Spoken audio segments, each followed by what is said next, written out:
नमो नित्यविहारिणे राधां कृष्णस्वरूपां वै कृष्णं राधास्वरूपिणं कलात्मानं निकुञ्जस्थं गुरुरूपं सदा भजे। प्रपन्नपारिजाताय स्तोत्रवेत्रैकपाणये ज्ञानमुद्राय कृष्णाय गीतामृतदुहे नमः।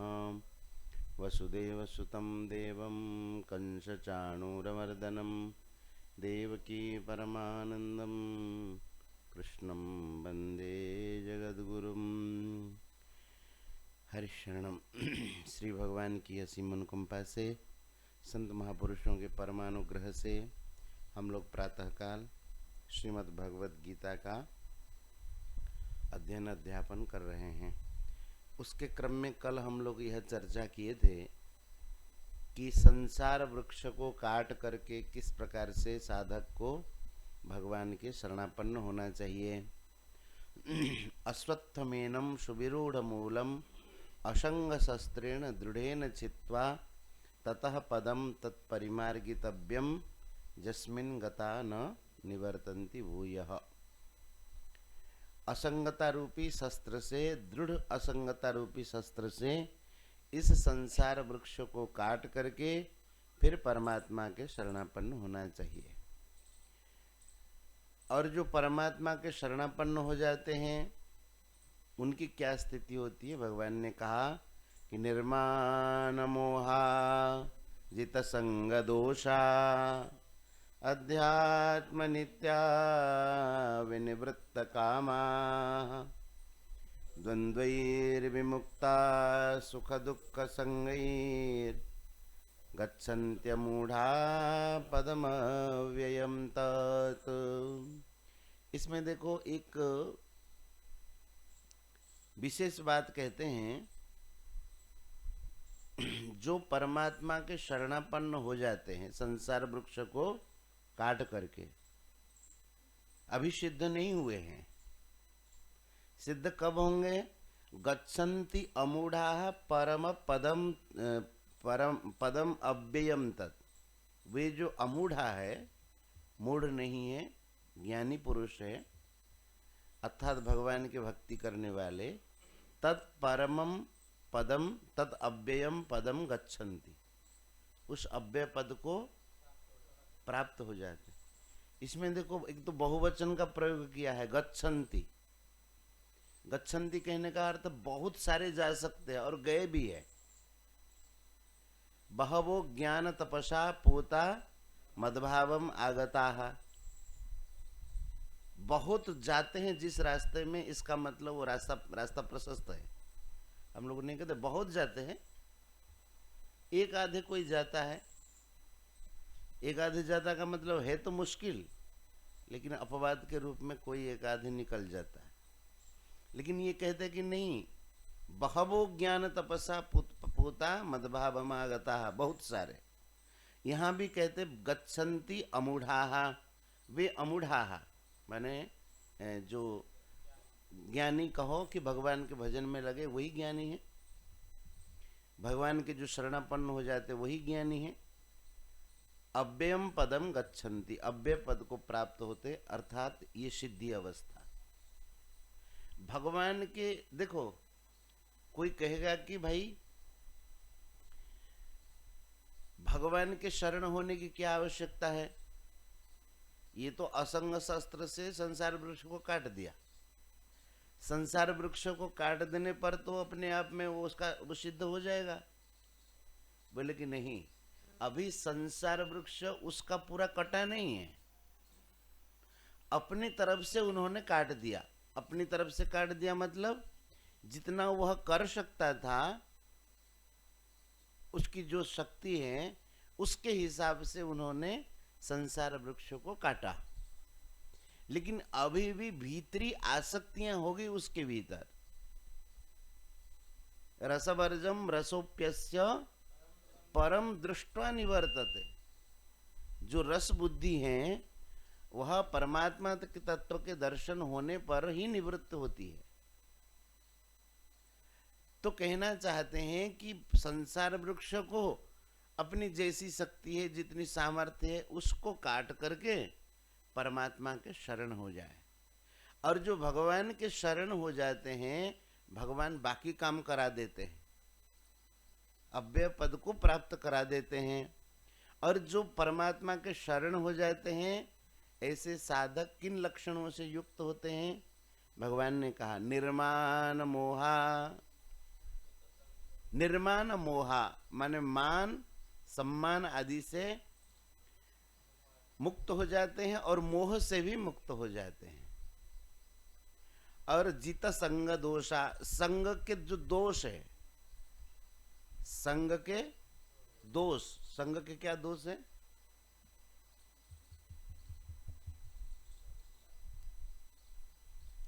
संगात संजायते कामः, कामात् क्रोधो विजायते, क्रोधात् भवति सम्मोह, सम्मोहात् स्मृति विभ्रम, स्मृति भ्रंशात् बुद्धिनाशो, बुद्धिनाशात् प्रणश्यति। ये सब संग के ही तो दोष हैं। संगात संजायते कामः, मेरापन और बाकी बाकी बहुत सारे दोष हैं। तो इन संग दोष से वो रहित हो जाते हैं। अध्यात्म नित्या, अध्यात्म नित्या माने परमात्मा में वे नित्य निरंतर लगे रहते हैं। अध्यात्म नित्या। और विनिवृत्त कामाः, कामनाओं से रहित हो जाते हैं। दुख सुख दुख संगैः द्वंद्वैः विमुक्ता, सुख दुख रूपी जो द्वंद्व हैं, ऐसे द्वंद्वों से रहित हो जाते हैं। और वे अमूढ़ाः, भगवान के शरण होने वाले भक्त उच्चतम स्थिति में जो पहुंच जाते हैं साधक, तत् पदम अव्ययम पदम गच्छन्ति, उस अव्यय पद को प्राप्त हो जाता है। क्रम समझ में आया? अपने तरफ से संग दोष को उन्होंने काटा, असंग शस्त्रेण दृढ़ेन छित्वा, असंग शस्त्र से काटा, अभी सिद्ध नहीं हुआ है। काट करके भगवान के शरणापन्न हुआ, और भगवान के शरणापन्न होने से उनके ये लक्षण दिखाई देते हैं। निर्माण मोहा, जित संग दोषा, अध्यात्म नित्या, विनिवृत्त कामाः, द्वंद्वैर्विमुक्ताः, सुख दुख संगैः गच्छन्त्य अमूढ़ाः, गच्छन्ति अमूढ़ाः पदम अव्ययम तत्, है ना। अब भगवान कहते हैं कि वो अव्यय पद कैसा है, उसकी कोई संज्ञा दो, कोई सूचना दो। भगवान कहते हैं न तद्भासयते सूर्यो न शशांको न पावकः, यद्गत्वा न निवर्तन्ते तद्धाम परमं मम। न तद्भासयते सूर्यो, तत् माने उस पद को, जो अव्यय पद है, उसको ये सूर्य प्रकाशित नहीं करते। संसार को सूर्य प्रकाशित करते हैं, लेकिन उस अव्यय पद को सूर्य प्रकाशित नहीं करते। क्यों? सूर्य में जो प्रकाशिका शक्ति है, वह उस अव्यय पद से प्राप्ति होती है। अब सूर्य उसको कैसे प्रकाशित कर सकते? न तद्भासयते सूर्यो न शशांको, शशांक माने चंद्रमा, और न पावक, पावक माने अग्नि, ये प्रकाशित नहीं कर पाते।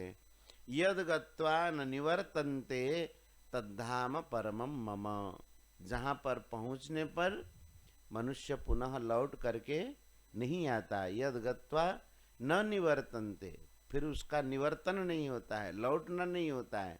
भगवान कहते तत् मम परमं धाम, वह मेरा परम धाम है।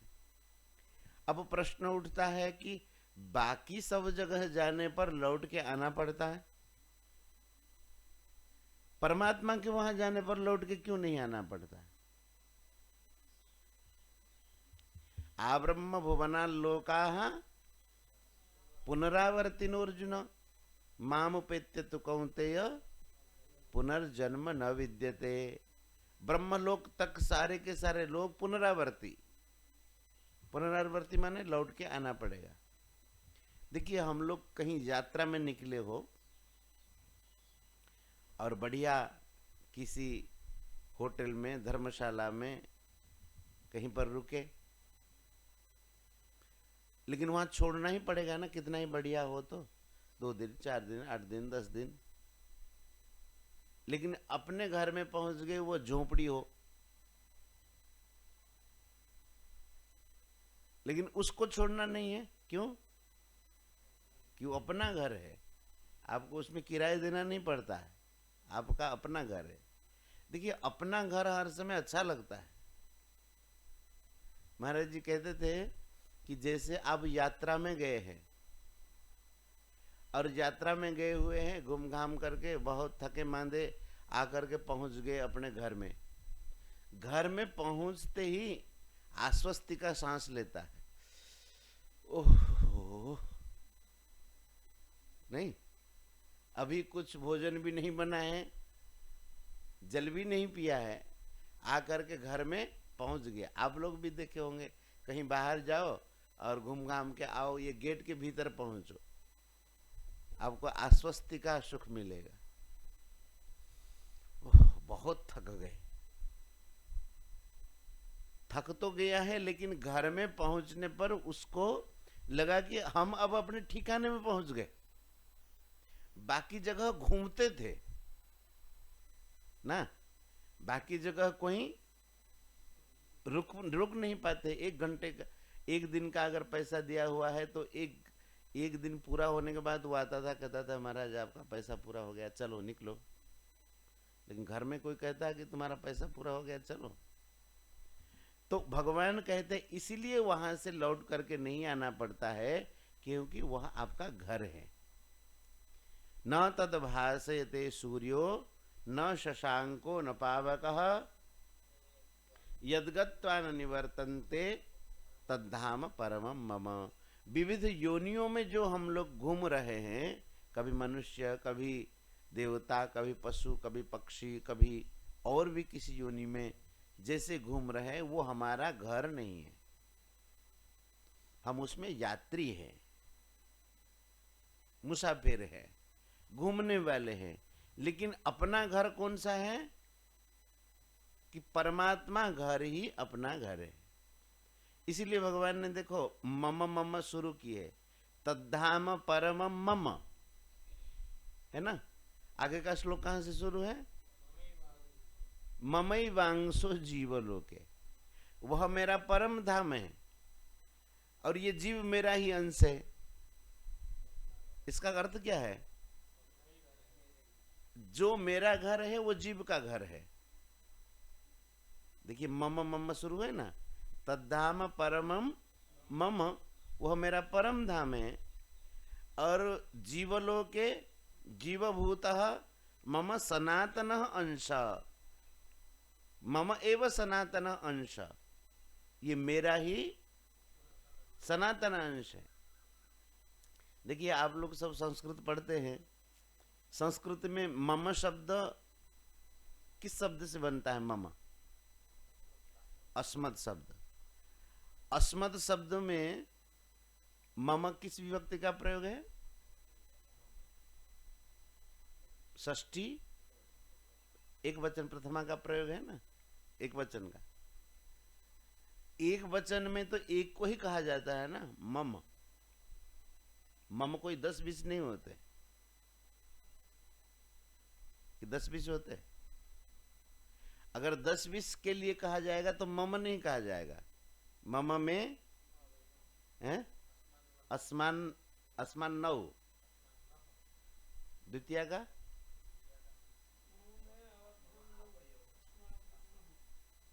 मम में आवयः 9, अस्माभ्य नः, है ना।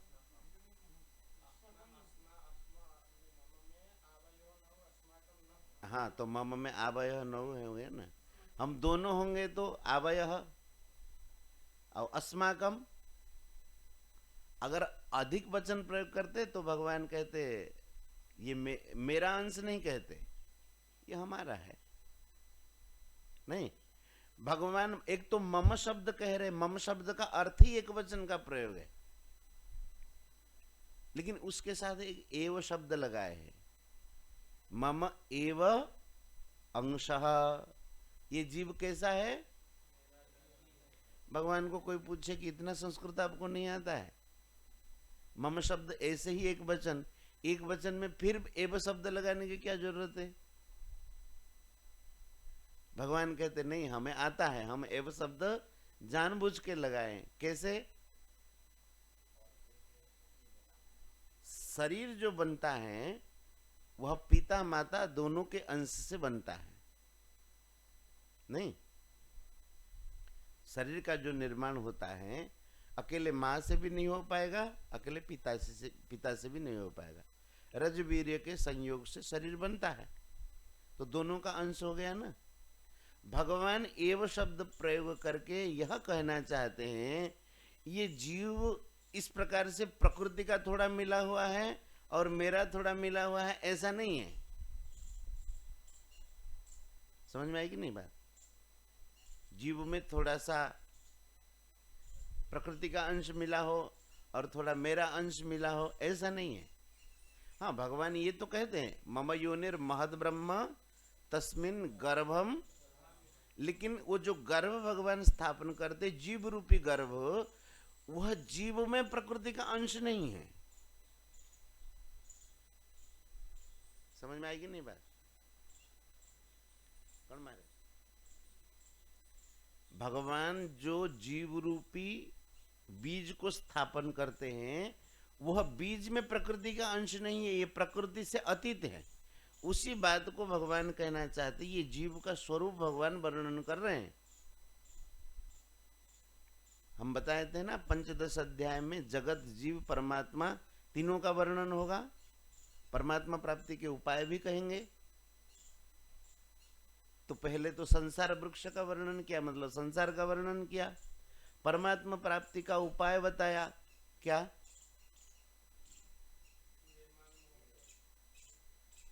तमेव चाद्यम पुरुषम प्रपद्ये, ऐसे परमात्मा के शरणापन्न हो जाए, ये परमात्मा प्राप्ति का उपाय है। और अब जीव का स्वरूप बताते हैं। अब जीव का स्वरूप, ये जो दूसरा प्रकरण है, ये 7 से लेकर के 11वें श्लोक तक होगा। जीव का स्वरूप क्या है वो बताएंगे। तो भगवान कह रहे हैं कि यह जीव जीवभूतः जीवलोके, जीवलोक माने इस संसार में, जीवभूतः मम एव सनातन अंश, ये जीव बना हुआ है, जीव बना हुआ है। बना हुआ मतलब ये वास्तविक है नहीं। अब जैसे कोई लीला में रावण बनता है, बोले कि देखो रावण बना हुआ है, इसका मतलब वो असली रावण नहीं है, लेकिन लीला के लिए वो बना हुआ है। जैसे कहते ना बड़ा सिद्ध बनता है, ऐसा कहते ना, बड़ा सिद्ध बनता है का मतलब क्या है? सिद्ध है नहीं, बनता है, अपने आप को दिखाता है।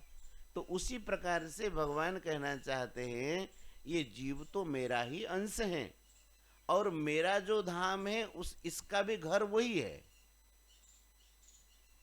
नहीं, जदगत्वान निवर्तन्ते तद्धाम परमम मम, जहां लौटने पर, जहां पहुंचने पर फिर लौट के नहीं आता है, वो मेरा परम धाम है। और मम एव अंश, ये मेरा ही अंश है।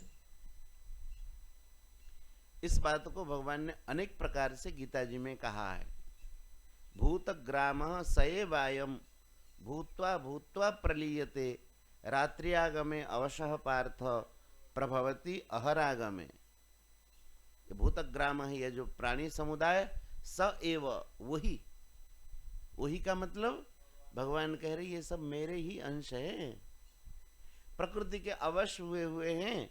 इसीलिए ब्रह्मा जी के रात्रि के काल में ये विलीन हो जाते हैं, दिन के काल में फिर प्रकट हो जाते हैं। तो यहां भगवान कहते हैं कि यह जीवलोक में, संसार में जीव भूतः, जीव बना हुआ है, यह मम एव सनातन अंश, ये मेरे सनातन अंश है। और भगवान साथ में ये भी कह रहे मनः षष्ठान इंद्रियाणि। अब कोई कहेगा कि ये जीव भूतः क्यों हुआ, जब आपका ही अंश है तो ये भूत क्यों बना, जीव बना क्यों? तो उसका कारण भगवान कहते जीव इसलिए बना, हे तो मेरा ही अंश। जीव इसलिए बना कि मनः षष्ठानि इंद्रियाणि प्रकृति स्थानी, मन और 5 इंद्रिय मिलकर के 6 हो गए ना, 5 ज्ञानेंद्रियों को कहते हैं। तो मन के साथ 5 इंद्रियों को, जो कि प्रकृति स्थानी, जो कि प्रकृतिस्थ। अब लोग भागवत से पढ़े कि नहीं, जब क्षोभ हुआ मूल प्रकृति में, माया में, तो उससे 3 प्रकार के गुण प्रकट हुए, और उनमें से सत्व रज वैकारिक तेजस और तामस, मन की उत्पत्ति और इंद्रियों की उत्पत्ति उन गुणों से ही तो हुआ है। तो ये कहते हैं कि तभी ये प्रकृति स्थानी हुए, प्रकृति स्थान। और जीव कौन है? मम एव अंश, मम एव सनातन अंश। अब प्रकृति कैसी है? बदलने वाली। सनातन अंश ने क्या किया? प्रकृति स्थानी मन षष्ठान इंद्रियाणी, प्रकृतिस्थ मन और 5 इंद्रियों को मिलकर के 6 बन गए, जो कि प्रकृति स्थानी, प्रकृति में स्थित है। जीव क्या करता है? कर्षति। कर्षति माने उसको खींचता है। किसको? इंद्रियों को और मन को अपनी ओर खींचता है। अपनी ओर खींचता है, वह इनको अपना मानता रहता है। लेकिन मानना किनको चाहिए अपना? भगवान। अब भगवान तो करे मम एव अंश, हमको करना क्या है? कुछ नहीं, केवल मानना है। भगवान ने कहा कि तू मेरा अंश है, हम कहेंगे हाँ प्रभु हम आपके ही हैं। लेकिन ये क्या करता है कि ये प्रकृतिस्थ, प्रकृति में स्थित मन और इंद्रियों को ये अपना मानता रहता, अपनी ओर खींचता रहता। महाराज जी कहते देखो ये मन और इंद्रियां जो है ये पतिव्रता है। क्यों? ये प्रकृति के हैं और प्रकृति में स्थित रहते हैं, अपनी जगह पर रहे ना। लेकिन ये जीव जो है यह है तो मेरा अंश, लेकिन इनको अपना मानता है। जीव पतिव्रता कब बनेगा? जिनका है उनको अपना मान ले। जैसे इंद्रियादि और मन आदि प्रकृति के हैं तो ये प्रकृति में ही रहते हैं, ऐसे जीव जब भगवान में स्थित रहे, भगवान को अपना माने, समझो कि वह अपने घर में पहुंच गया। अब प्रकृति में किसी को भी अपना मानेगा। अच्छा, आप कहेंगे इंद्रियों को और मन को क्यों अपना मानता है? कोई कारण तो होगा। इसलिए वो जीव भूतः, मेरा अंश होने पर भी उसका नाम जीव हुआ है, तो मेरा अंश, लेकिन उसका नाम जीव हुआ। क्यों हुआ जीव? इनको अपना माना। और अपना क्यों मानता है? इनके द्वारा विषयों का सेवन करता है और उसको लगता है कि इन विषयों के सेवन से मैं सुखी होता ना। इंद्रियाणाम हि चरताम यन मनोनु विधीयते तदस्य हरति प्रज्ञाम वायोर्नाभ विमांबशी। इंद्रियां विषयों में लगती है और मन उसके साथ हो जाता है। मन इंद्रियां मिल गए, फिर बुद्धि अपहृत हो जाती है, दोनों के साथ मिल जाती है, और उसके बाद जीव भी मान लेता है कि ये मेरे ही है। लेकिन न तो यहाँ यह उनका धाम है, रहने का स्थान है, और न ही ये संसार हमारा अपना है। हमारा स्थान, रहने का स्थान भगवान है और भगवान ही अपने हैं। यही रोकते हैं। गोविंद जय जय गोपाल जय जय गोविंद। राधारमण हरि गोविंद जय जय।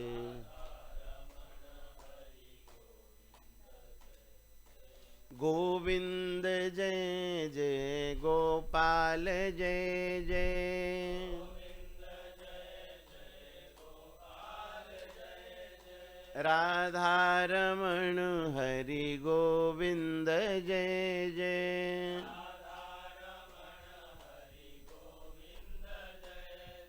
गोविंद जय जय गोपाल जय जय गो। राधारमण हरि गोविंद जय जय। श्री वृंदावन बिहारी लाल की, श्री राधा रानी की, श्रीमद् भगवद गीता मैया की, सब संतन की, सब भक्तन की जय जय। श्री राधे